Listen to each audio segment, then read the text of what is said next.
जय हिंद दोस्तों। आज बात करेंगे Bihar board Hindi class 10th chapter 4 जिसका नाम है नाखून क्यों बढ़ते हैं, जिसके लेखक है हजारी प्रसाद द्विवेदी, जो कि एक प्रकार क्या है ललित निबंध है। और आज इस वीडियो में आप सबके लिए संपूर्ण हिंदी अर्थ प्लस पाठ का प्रश्न उत्तर जिसे आप सब्जेक्टिव क्वेश्चन कहते हैं वो कराने वाले हैं, जो कि आप स्क्रीन पे देख रहे हैं। तो आप इस वीडियो को शुरू से लेके अंत तक जरूर देखिएगा, क्योंकि यह वीडियो आप सबके लिए बहुत ही इंपॉर्टेंट है। और इस वीडियो में आप सबके लिए बहुत ही मज़ेदार तरीका से समझाएंगे और आपको समझ में भी आएगा।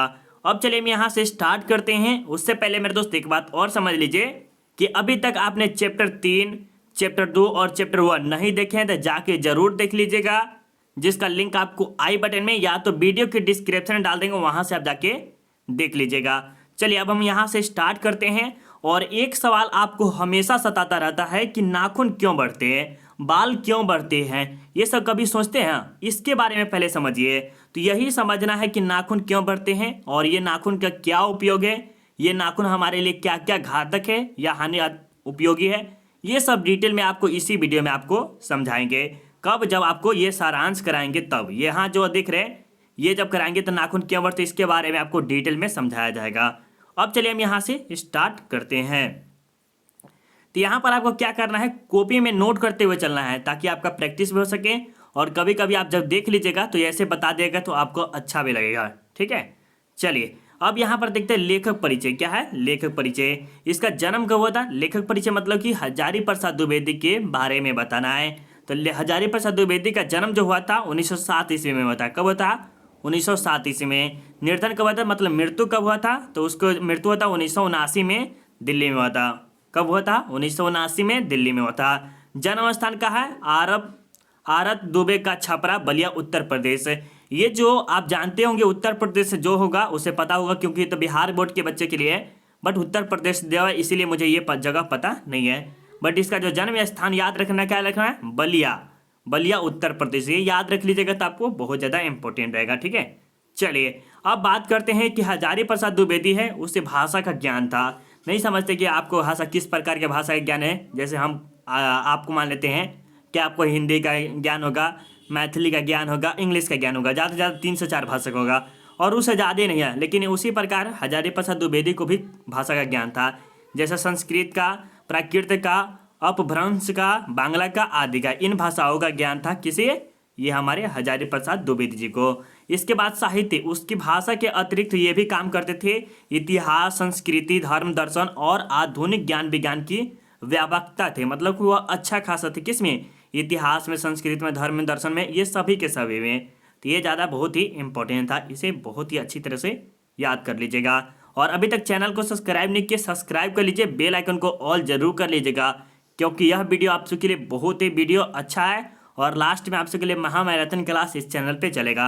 अगर आपको क्लास 10th का ऑल नोट्स चाहिए तो आप हमें इस नंबर पर संपर्क कीजिए, जहां पर कुछ ही चार्ज में आपको पूरा के पूरा नोट्स मिल जाएगा, जिसमें question bank, model paper, subjective, objective सब चीज़ मिलेगा। ठीक है, तो इस नंबर पर एक बार जरूर संपर्क कीजिएगा। अब चलिए यहाँ पर आपको आ गया क्या, द्विवेदी जी की प्रमुख रचनाएं। ये जो हजारी प्रसाद द्विवेदी जी है उसके द्वारा जो लिखा गया है उसके बारे में इस वीडियो में बात करेंगे। ठीक है, चलिए ये आपको बहुत ज़्यादा इंपॉर्टेंट है, इसे क्या मानिए? VBI मानिए। क्या मानिए? VBI। ये भले आपको देखिए कम से कम ये ज़्यादा खासकर नोट जरूर कर लीजिए। कौन? ये डेट ऑफ बर्थ, जो कब जन्म लिए, कब मरे। ठीक है, और ये जन्म स्थान। इसके माता पिता का नाम नहीं मिला है तो माता पिता का नाम नहीं लिखे, बट ये 3 लिख लीजिएगा तो संभवतः 1 मार्क्स मिल सकता है, मतलब 1 नंबर आपको मिल सकता है। अब जो यहाँ पर जो आप देख रहे हैं ये द्विवेदी जी द्वारा रुखा जो लिखे हैं उसके द्वारा जो भी चीज़ आपको दिख रही है ये सब VBI। क्या है? VBI है। इसमें से 1 नंबर आना है तो आना है। तो सबसे पहले देखिए यहाँ पर क्या लिखा है? निबंध संग्रह। देखिए आपको इस चैनल पे ना इसी प्रकार का पढ़ाई बढ़ाया जाता है, जो कि आपको देखने में कितना अच्छा लग रहा है। ये लुक आपको बहुत ही बेस्ट लग रहा है, ये बहुत ही कम यूट्यूब चैनल पे मिलेगा। ठीक है, तो यहाँ पर देखिए क्या लिखा हुआ है कि निबंध संग्रह। क्या लिखा है? निबंध संग्रह। किसके द्वारा? द्विवेदी जी के द्वारा, हजारी प्रसाद द्विवेदी। ये क्या लिखे? अशोक के फूल। क्या लिखे हैं? अशोक के फूल, कल्पता, विचार और वितर्क, कुटज्य, विचार प्रवाह, आलोक पर्व, प्राचीन भारत के कलात्मक विनोद, ये सब इंपॉर्टेंट रखना है। क्या क्या रखना है? अशोक के फूल, ये इसके द्वारा क्या लिखा है? निबंध संग्रह। ठीक है, किसके द्वारा? हजारी प्रसाद द्विवेदी के द्वारा। आगे चलिए, अब ये उपन्यास भी लिखे हैं। क्या लिखा है? उपन्यास। क्या लिखे? बाणभट्ट की आत्मकथा। ये जो बाणभट्ट जो है उसका आत्मकथा के लिखा, बायोग्राफी के बारे में लिखे हैं। कौन? तो ये हमारे हजारी प्रसाद द्विवेदी। चारों चंद्र लेख। क्या है? चारों चंद्र लेख। पुनर्नवा। क्या है? पुनर्नवा। अनाम दास। क्या है? अनाम दास का पोथा। क्या नाम है? अनाम दास का पोथा। ये बहुत ही भी आई है, बाणभट्ट की आत्मकथा। और ये अशोक, देखिए 2-3 इसमें इम्पोर्टेंट है ये, और आपको ये लगा लीजिए ज़्यादा इम्पोर्टेंट है, और ये आपको ये प्राचीन, ये भी बहुत इम्पोर्टेंट है। ये अगर आप याद कर लेते हैं तो आपको ऑब्जेक्टिव में बहुत ही काम देगा, तो याद जरूर कर लीजिएगा। अब चलिए यहाँ पर देखिए, आलोचना साहित्य इतिहास। क्या है? साहित्य इतिहास। क्या है? तो सुर साहित्य, कबीर, मध्यकालीन बोध का स्वरूप, नाथ संप्रदाय, कालिदास की लालित्य योजना, हिंदी साहित्य का आदिकाल, हिंदी साहित्य की भूमिका, हिंदी साहित्य उद्भव और विकास, ये सब द्वारा लिखा गया। किसके द्वारा? हजारी प्रसाद द्विवेदी के द्वारा। तो याद करिएगा, तभी तो इसमें अच्छा खासा नंबर मिलेंगे। क्या मिलेंगे? अच्छा खासा नंबर मिलेंगे जब अगर आप याद कर लीजिएगा बढ़िया से। जैसे हिस्ट्री, ज्योग्राफी, पॉलिटिकल साइंस, ये सभी का आपको डिटेल में बताते हैं। मैथ का भी देख सकते हैं, प्लस आप साइंस का भी देख सकते हो। उसमें भी आपको बायोलॉजी का बहुत ही बेस्ट तरीका से पढ़ाए हुए हैं, जाके जरूर देख लीजिएगा। अब चलिए यहाँ पर देखिए, ग्रंथ संपादन। क्या है? संपादन। क्या है? ग्रंथ संपादन के संदेश राशक। क्या है? संदेश राशक, पृथ्वीराज रासो। पृथ्वीराज रासो नाथ सिद्धांतों की बानिया। क्या है? नाथ नाथ सिद्धों की बानिया। सिद्धो है, सिद्धांतों नहीं है, सिद्धो है। नाथ सिद्धों की बानिया। ये सब ज़्यादा इम्पोर्टेंट है, बहुत ज़्यादा। ठीक है, ये सबसे ज़्यादा आप यहाँ पर इम्पोर्टेंट है। विश्व भारती शांति निकेतन पत्रिका का संपादन किसने किया था? आपसे पूछा भी जाएगा, विश्व भारतीय पत्रिका का संपादन किसने किया था? तो हजारी प्रसाद द्विवेदी। किसने? हजारी प्रसाद द्विवेदी। निकेतन, शांति निकेतन से भी नाम से जाना जाता है, विश्व भारती के नाम से भी जाना जाता है। इसे इंपॉर्टेंट कर लीजिएगा। इसके अंदर में क्या क्या आता है? द्विवेदी जी को आलोक पर्व पर साहित्य अकादमी पुरस्कार दिया गया था। किसमें? आलोक पर, जो कि यहाँ पर आपको दिखाए हुए थे, जो कि बहुत ही इंपॉर्टेंट है। जस्ट आपको दिखाते हैं, आलोक पर, यहाँ है ना, आलोक पर्व। यहाँ पर क्या दिया गया था? उसे साहित्य अकादमी पुरस्कार दिया गया था। जब ये निबंध लिखे थे, इसमें से ज़्यादा खासकर ये फेमस हो गए थे, प्राचीन हुए, मतलब बहुत ज़्यादा फेमस हो गए थे, इसीलिए इसे क्या दिया गया था? साहित्य अकादमी पुरस्कार दिया गया था।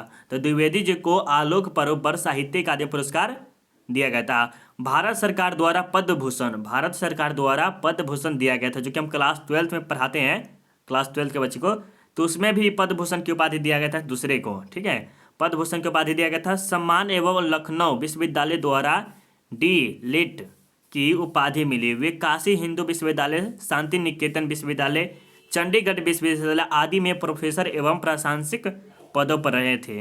देखिए कितनी अच्छी बात है कि ये जो है ना, क्या कहते हैं, हजारी प्रसाद द्विवेदी, ये काशी हिंदू विश्वविद्यालय में भी, शांति निकेतन विश्वविद्यालय, चंडीगढ़ विश्वविद्यालय में भी प्रोफेसर थे। क्या थे? प्रोफेसर थे। ये छोटा मोटा टीचर उचर नहीं थे, बड़ा सा हाई लेवल के थे प्रोफेसर। समझ सकते हैं कि इसका बारे में आप समझते कि प्रोफेसर क्या होता है, पता है ना? बहुत अच्छा। ये थे कुछ आपको डिटेल में समझना था। देखिए इसमें से कुछ इंपॉर्टेंट बता देते हैं जो कि आपके बोर्ड में आ सकते हैं, बहुत ज़्यादा इंपॉर्टेंट है। ये आपको याद करना है, ये याद कर लेना है। ठीक है, एक ये भी याद कर लीजिए। 3 आपको लिखना है, प्लस में ये PDF ले लीजिएगा, आप हमें संपर्क कर सकते हैं, इसी नंबर पे आपको मिल जाएगा। प्लस आपको ये याद रखना है, ये याद रखना है, और आपको ये 3-4 है, इसे याद जरूर कर लीजिएगा बढ़िया से।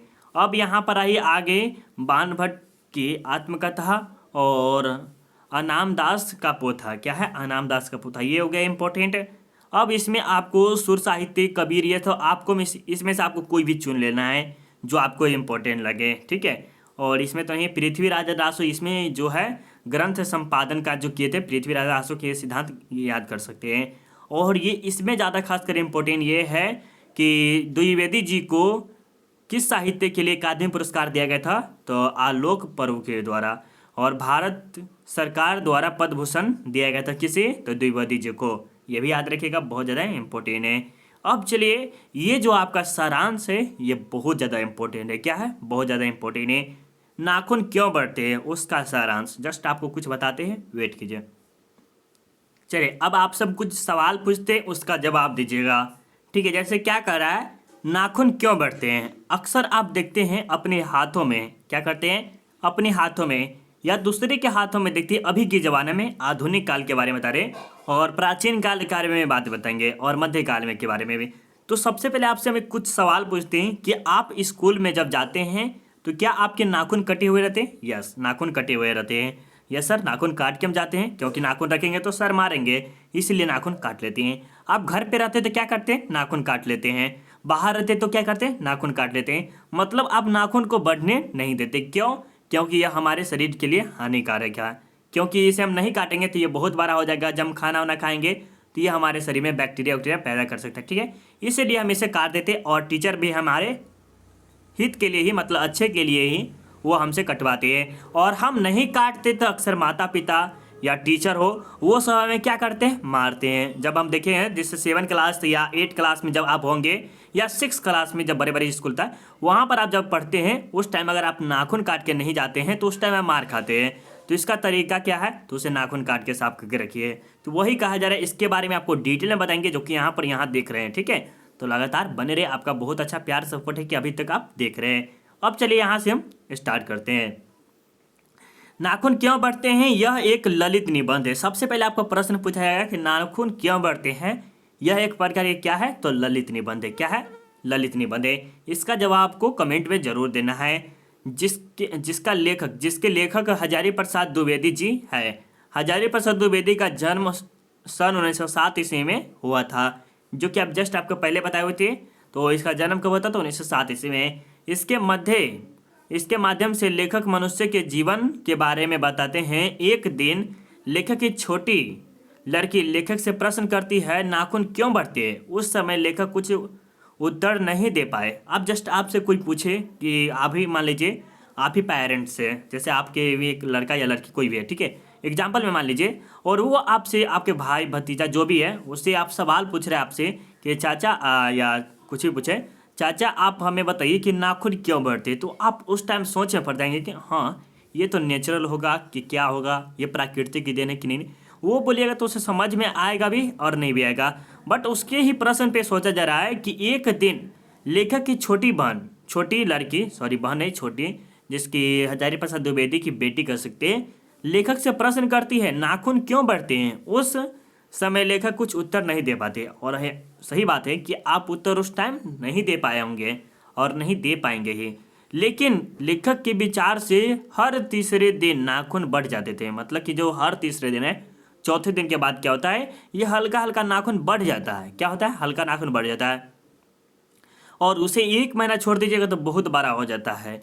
यदि बच्चे कुछ दिन नाखून नहीं काटते हैं तो माता पिता से डांट भी सुनना पड़ता है, मार भी खाना पड़ता है। ठीक उसी प्रकार आज से लाखों वर्ष पूर्व बच्चे जब नाखून नहीं काटते होंगे तो माता पिता से डांट पड़ते होंगे, क्योंकि उस समय के लोग के लिए नाखून ही उनका अस्त्र था। अब समझिए, अभी के जो जमाना है आधुनिक है, ठीक है, यह आधुनिक है।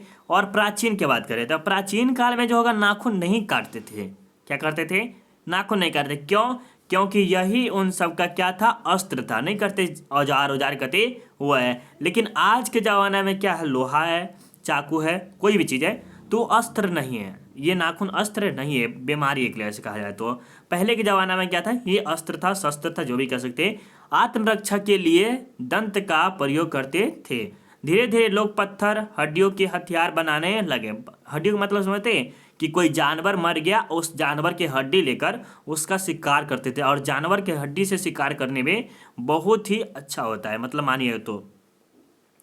धीरे धीरे मनुष्य आगे बढ़ा और लोहे के अस्त्र शस्त्र का प्रयोग करने लगा। और धीरे धीरे जो मनुष्य है वो बढ़ने लगा। और बाद में क्या किया? वो अपने नाखून को काटना स्टार्ट कर दिए। क्या किए? नाखून का काटना स्टार्ट कर दिए और वहाँ पर ये नाखून को समाप्त कर दिया। अब मनुष्य पुराने चिन्ह को भूलना चाहता है। मनुष्य पशुता को परित्याग कर चुका है। मतलब पशुता के जैसे नहीं देखते थे कि जो आदमी था वो बानर की तरह था, जैसे नेंगरी लगा, पोंछ लगा हुआ था, उसी प्रकार नाखून भी है। तो जैसे जैसे ये पोंछ भी हट गया उसी प्रकार संभवतः ये नाखून भी हट जाएगा। ये भी आगे चलेगा तो पता चलेगा।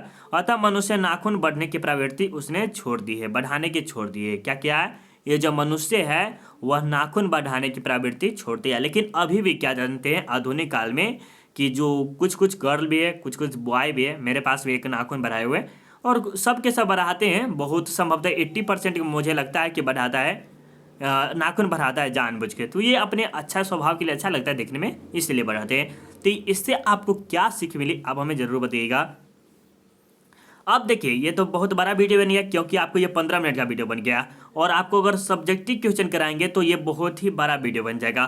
तो हम चाहते हैं कि अगर आप सब्जेक्टिव देखना चाहते हैं तो अगले वीडियो में देखिएगा, लेकिन अगर आप क्लास 10th का ऑल नोट्स लेना चाहते हैं तो एक बार संपर्क कीजिएगा, जिसमें आपको 199 में पूरा का पूरा सब्जेक्ट मिल जाएगा। ठीक है, तो जरूर एक बार संपर्क कीजिएगा। अब चलिएगा, ये जो प्रश्न देख रहे हैं ये सभी के सभी मिल जाएंगे। ठीक है, तो अगला वीडियो आपको क्या आएगा, यही आएगा सब्जेक्टिव का, जिसका लिंक भी आपको वीडियो के डिस्क्रिप्शन में दे देंगे। चैप्टर 1 और 2 3 का भी वीडियो लिंक दे देंगे। हाँ, अगर आप टेलीग्राम ज्वाइन करना चाहते हैं तो ज्वाइन हो जाइए, जिसका लिंक भी आपको वीडियो के डिस्क्रिप्शन में दे देंगे, या तो सर्च कीजिएगा RDX सेल्फ स्टडी तो आ जाएगा। अगर आपके भाई बहन क्लास 12th में, उसे जरूर बताइएगा इस चैनल के बारे में। मिलते हैं अगले चैप्टर में, अभी के लिए बाय बाय।